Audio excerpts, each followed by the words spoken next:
Hello everyone, today we will introduce OBD cable, hardware self-checking K518 PRO. Choose IMMO remote. Select OBD tool. OBD hardware self-check. Make sure your device is with 12 volts power.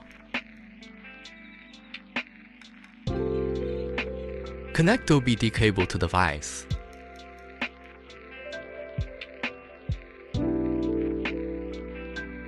It shows pin 1 is damaged.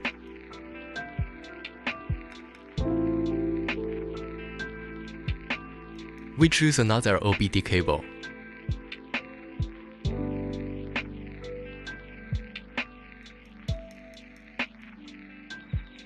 This one is normal with all functions.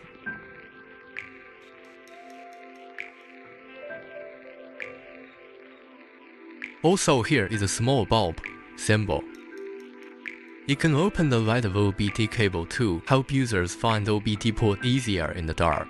That's all for today's introduction about OBD cable hardware self-checking. Have a nice day.